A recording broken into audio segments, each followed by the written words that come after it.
Croppers, written by Dave Patchett. Here we are in Thorpe's bachelor pad for the 100th meeting of the Eastleigh Croppers. Only they haven't been counting, so it's just an ordinary meeting. Or is it? Comrades. We aren't communists, are we? No, we are not. We are reclaiming the word for comradely reasons. And don't interrupt our leader. Who is this girl? Tree. Tree? Well, I think that says it all. And Thorpe, your further interruption was more interruptive than hers. I recruited Tree. She is an artist, and she wants to reproduce circular images on a crop circle scale. She could be very useful to us. There is nothing wrong with her name, and I'm disappointed with Ivan's namist remark. I think that if Meadow cares to look it up, she'll find there's no such thing as namist. For a start, Tree better get used to the fact that our next project will be a square crop circle. Isn't that a non sequitur? What's that got to do with anything? To be fair, secateurs are tools for the cropping of edges, and that's not a million miles from what we do. I'm getting fed up of this. I have a statement to make, an exciting if not world-shattering statement. And so far, you lot haven't even let me get past the first word. Ivan should not be interrupted, as he has a world-shattering statement to make. All agreed? Any against? Now, carry on, Ivan. Thank you, Thorpe, although not entirely necessary. Eastleigh Croppers, comrades, take a look at this. Ivan unveils a blackboard adorned with a fabulously complicated design. It's as if Mondrian's entire work has been captured in a single image. Who's this Mondrian? Shush, Thorpe. Kadinsky's coloured music, disciplined by harmonic gateways, topped by the gold-tinted gorgeousness of Klimt. It is truly a masterpiece. Yeah, but is it any good? It is. Good. Beyond words. But as Eastleigh Croppers, can we actually do it? Comrades, yes, we can do it. And yes, we will do it. I have the plans. I have worked on wheelbarrows at fresh corn with intricate weaves, wooden frames like stencils, casts that replicate the divine architecture of plant life, and many other implements that have never been seen before. I can announce that for the first time ever, we will be working with colour, using natural pigments that will harm neither plant nor animal. We are going to make a crop circle square that will shock and amaze the world. Well, at least the world of crop circles. Eastleigh will be put on a map. Japanese tourists will take millions of photographs. Dad will make a fortune. He owns 3 hotels here. We will make the cover page of Nexus magazine. A side note. Nexus is sold at Smith's. It's a magazine which questions much of modern science and is the only magazine at Smith's that's interested in crop circles. Back to Ivan's speech. The mention of Nexus's cover page brings gasps to the lips of Meadow and Thorpe. And then, country living. And then, who knows? Time magazine. We will be famous. Well, no, we won't be famous because none shall know that it was us. That is a law of crop circle makers. But we will be famous amongst ourselves. Just us 4 then? Yes. Ivan, I've known you for some time. I've never seen you as a great designer. Yes, how did you come up with this? How dare you question the ability of Ivan, Tree, at your very first meeting? You mean the lack of ability? What is that above the sideboard? It is a portrait of me, Thorpe, by Ivan, and very reasonably priced too. It is gross amateurish drivel. Enough! Meadow and Tree are right, and I owe you all an explanation. I have a dream. Sorry, I had a dream. I had a dream that I was taken clinging to the ankles of 2 angels to the land of Sumer, where I was heralded as a 21st century student of crop circle making. I was guided to the palace of a master of divine architecture, where I was wined and dined and shown several versions of the sublime patterns. I chose the one that you see before you. I was then given the detailed plans of implementation, which I was schooled in. The next morning I woke up, and, To my astonishment, I found that I'd remembered every single detail. Wow. Terrific. BS. Meadow is out of order. That is tantamount to calling our leader a liar. No, it is calling our leader a liar. I don't believe in dreams that are custom made for our ambitions, and with such minuscule details, or that this sublime pattern has been memorised during a dream and then redrawn by Ivan. I do believe the pattern to be an original. Tree? It is indeed an original, and the parchment is very old indeed. As old as the wisdom of you two young ladies. I have to own up. I made up that dream story. The truth is, I came upon this original sublime pattern by nefarious means. I do not wish to embroil other Eastleigh croppers in my culpability or otherwise.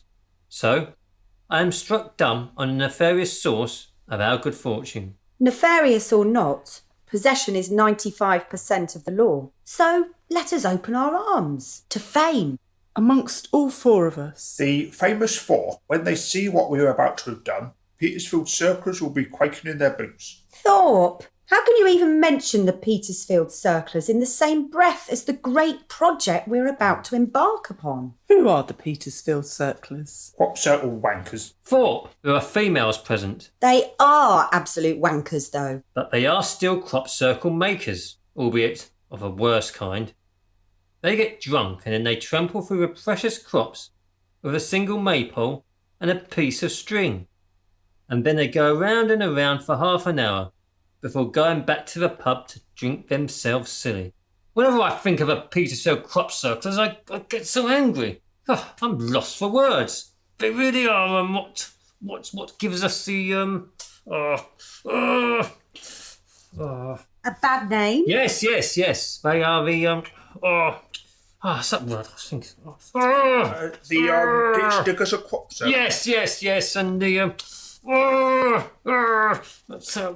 The sewerage treatment workers of crop circles, often referred to as the idiots. OK, I get it. the wankers. Oh, sorry. I have to sit down now. Head's going round and round. Like the Petersfield circlers. Well, I say never mind about them. When do we start our great work? Well, today is the 20th of June.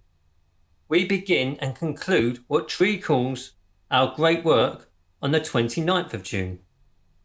The omens are good. High pressure is forecast. The exact location I'm keeping to myself. Walls do not have ears, but spies do. Well, who is the spy? You might as well own up. Who is the spy? Oh, it's only a precaution, Thorpe. And if one of us was, we wouldn't own up just because you asked one of us to. Anyway, it could just as well be you. That is ridiculous. Can Thorpe stop it with his parade ground accusations and kindly allow Ivan to map out our plan? Thank you, Meadow. I can tell you that it will be in a Trowbridge Farm cornfield. The farmer's in it for the publicity, so no problem there. The central spot will be in a chalkland ley line, not 3 miles from the northern outskirts of Eastleigh. I will mark that spot with a lantern at 10 p.m. and then I will hop on my moped and go back to my place before driving back to our cornfield with my truck full of tools. The spot is close to a farmer's track. I will be there at 11 p.m. You three will find your own way there also by 11 p.m. Thus, we will attract the minimum of attention. So, are there any questions? Will the lantern be lit? Of course it will be. Otherwise it would be like being in the dark, looking for an unlit lantern in a bloody great cornfield. What are we going to do with you, Thorpe? She's only been with us for 5 minutes, and already she has more crop circle sense than you do. Oh, please, Ivan, can I do the colouring? Yes, you can. I won't see most of you until the actual night.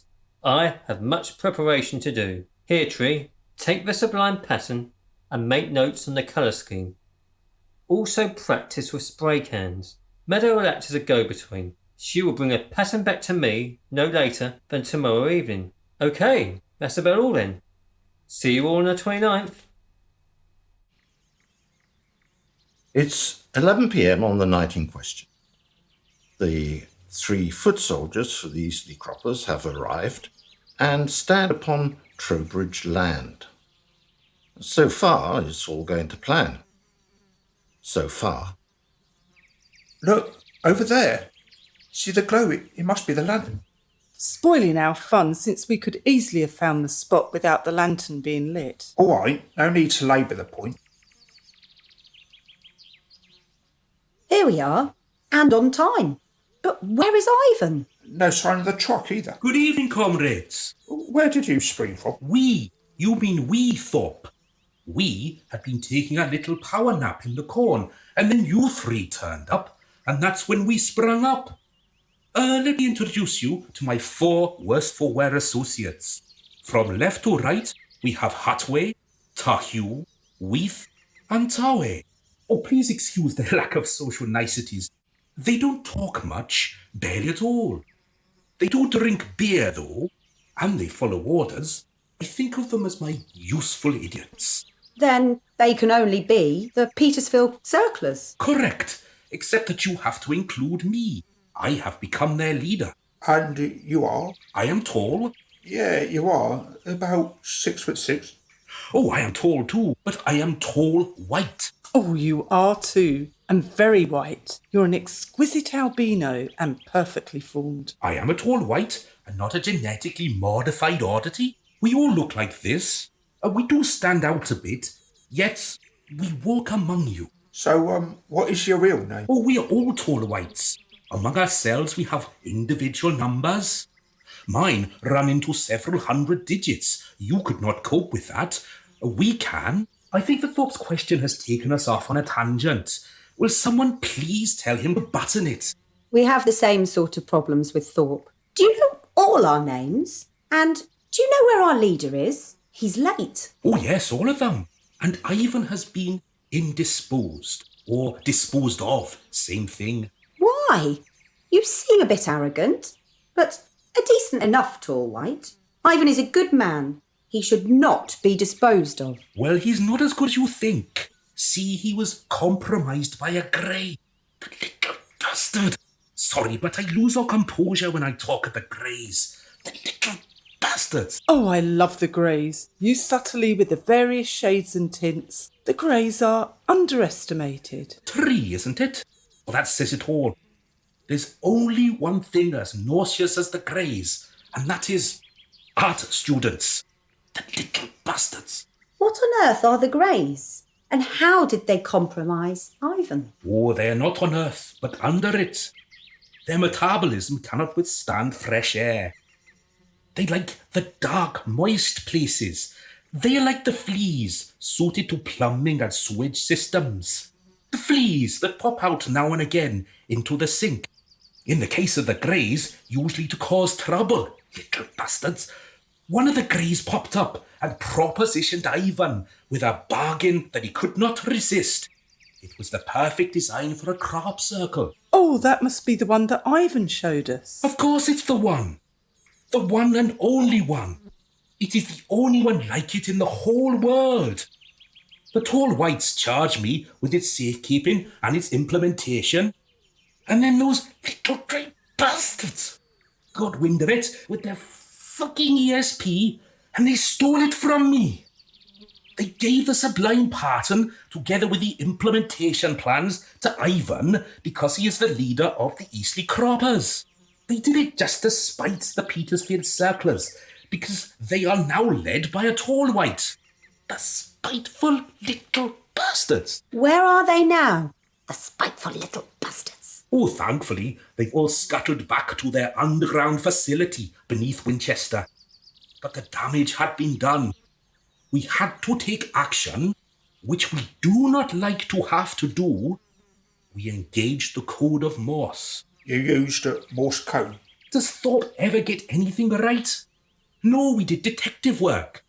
Our surveillance teams noted the goings-on in Ivan's workshop, and we guessed the rest. We captured Ivan 6 days ago and repossessed our property. That included the plans and his new implements. We call the sublime pattern the Great Mahat with 2 A's. The Great Mahat. With 2 A's, Mahat with 2 A's. But without the great means in harmony with nature.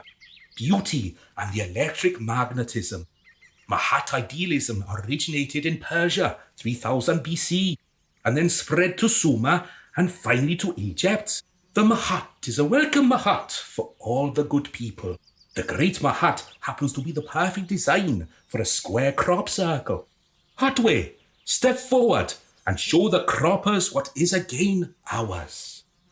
Oh, it's super. Have you got a copy? Oh, can I have one like it? No, you can't. It's not a Mr. Whippy ice cream. Someone get this child off my hands. Come away, Tree. Mr. White, you still haven't told us exactly what you've done with Ivan. Oh, he's become a bit of a cropper. It's a kind of reprogramming. We're hoping for an improved model.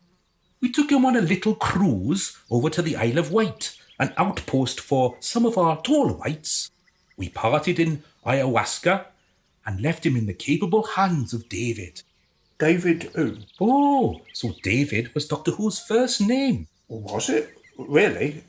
Sorry, I'm confused. David Icke. Who else of any note, apart from tall whites, lives on the Isle of Wight? David Icke is one of your kind. Well, he is tall and quite white, but no. We do quite like him, though. He's a great researcher, from the Kennedy assassination to the scams of the bankers. He knows what's going on, but sometimes his hallucinogenic past catches up with him, and he runs with the wolves and the reptiles. A touch of dimensional dementia. Still, David means well. He, like us, is one of the good guys. Anyway, we know from experience that if he finds an intoxicated young man staggering around on his lawn, he'll take him in and give him the David Icke treatment. And what's that? Oh, David is something of a master spider. He talks to his captive audience for about 10 hours. In reality, he's practicing for his next lecture at the Albert Hall. Then... A side note. David Icke began his career as a goalkeeper for Coventry City. Then, after sleep and breakfast, David takes his guest out to his own private goalposts, the net beautifully weaved and maintained. Whereupon Ivan, or whoever, endlessly takes penalties or lets fly at him. Naturally, David's guest will never be quite the same again. Oh, so Ivan's not coming then? Well, yes, as Thorpe said. Oh, so Ivan's not coming then. What are you going to do now, Mr. White? We, the Petersfield Circlers, are going to make a truly astounding great Mahat.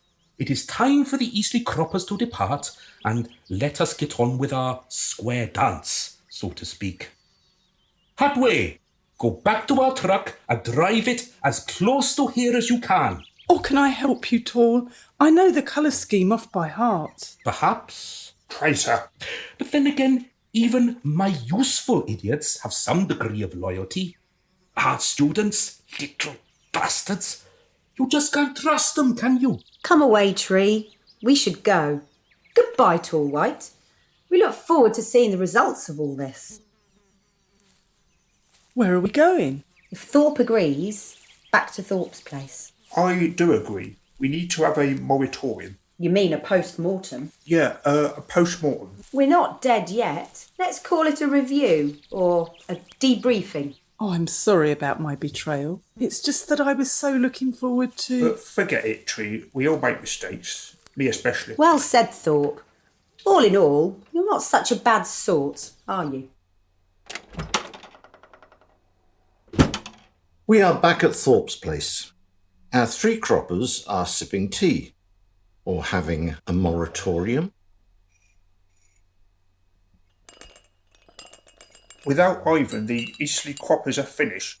It was Ivan who drove us forwards. Cometh the hour. And not necessarily a man. No one is irreplaceable, even Ivan. And I think I know who could replace him. At which point came a knock on the door. I'll go. It might be Ivan. Oh, right, it is Ivan. Our leader is back. I'll make him a cup of tea. Wearily, Ivan trudges across the carpet and slumps down on an easy chair. You're back! In a manner of speaking, I had to square things with thought. After all, he's been my right-hand man for these past 3 years. Talking of squaring things, do you know what's going on at the Trowbridge cornfield at this very moment? I can guess, but to tell the truth, I'm no longer interested in all that malarkey. But the Petersfield circlers, who you detest so much, have outmanoeuvred us. Doesn't bother me. Here's the tea, Ivan. I said you'd be back. Of course he's not bothered by those ditch diggers. Well, what's the plan? No plan, except, perhaps, to start a new organisation to fight. To fight the things of the world that secretly oppress us. Crop circles are of minor importance. We live in a false dichotomy. We are deceived by the ancient bloodlines. They run everything. They ruin everything. We are virtual slaves, and we don't even know it. I'm not a slave. Precisely, and you don't even know it. We cannot see the most obvious truths. The only way to break free is to develop our consciousness, which is potentially unlimited. Are you starting to sound like David Icke? I hope so. David is a great human being. In 10 hours he taught me everything I didn't know. He said that I had an amazing grasp of his teachings. He said that 7 out of 10 was brilliant for a new starter. He made you take an exam? No, I scored an average of 7 out of 10 penalties. He counted them. There were thousands of them. And then he worked out the average using mental arithmetic. He has a truly fantastic mind. He's a genius. He has talked to the shamans of the world, in Peru and Mexico, in Africa and the Himalayas. He has interviewed the reptilian watchers. Yes, well, I think I'd better be off. It's way past my bedtime. Oh, yeah, me too. Bye, until another time. Goodbye, Meadow. See you, Tree. Let them go, for they are but unconscious beings. You see, it's all a matter of perception. And, of course, its counterpart, deception. David sees through it all. He unmasked the elephant in the room, hidden in plain sight, mocking us. Yeah, sorry to interrupt, Ivan. It's very late and I'm very tired. If you like, you can stay the night. You can sleep on the couch. We can talk about the elephant and things in the morning. Good night.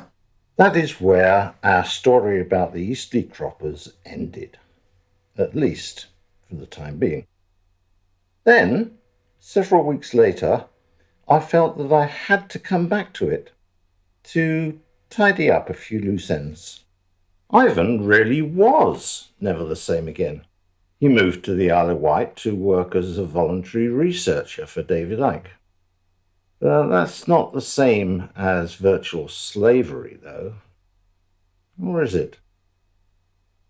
On the 30th of June, the Great Ma'at revealed itself to no little acclaim from crop circle enthusiasts. It made the front cover of Nexus magazine. But Country Living was dead to it, as was Time magazine. But another time, perhaps. The Petersfield circlers, given their poor reputation, did not get any credit for it. Those in the know, not being in the know, thought that the Great Ma'at was more likely to have been the work of the Eastleigh croppers. As for the 3 remaining croppers, Meadow got them together after a week or so. She took Tree and Thorpe over to Petersfield. After a few inquiries, it was easy enough to find Tall White. He does stand out a bit. They talked and negotiated, and it wasn't long before Tall abandoned his useless idiots to become the leader of Eastleigh croppers. It's safe to say that we can look forward to next summer, when several splendid square crop circles will be laid upon the cornfields. On the 30th of June, the Great Ma'at revealed itself, to no little acclaim from crop circle enthusiasts. It made the front cover of Nexus magazine, but Country Living was dead to it, as was Time magazine. Another time, perhaps. The Petersfield circlers, given their poor reputation, did not get any credit for it. Those in the know, not being in the know, thought that the Great Ma'at was more likely to have been the work of the Eastleigh croppers. As for the 3 remaining croppers, Meadow got them together after a week or so. She took Tree and Thorpe over to Petersfield. After a few inquiries, it was easy enough to find Tall White. He does stand out a bit. They talked and negotiated, and it wasn't long before Tall abandoned his useless idiots to become the leader of Eastleigh croppers. It's safe to say that we can look forward to next summer, when several splendid square crop circles will be laid upon the cornfields, just north of Eastleigh. Narrator played by John Benford, Ivan by Guy Dixon, Tall White by Matt Reynolds, Meadow by Sarah Lindsay, Tree by Helen Bridgewater, Thorpe and the credits by Matthew Shelton Jones, sound engineer Stuart Conway, editor and sound effects Adam House of adamhousemusic.com.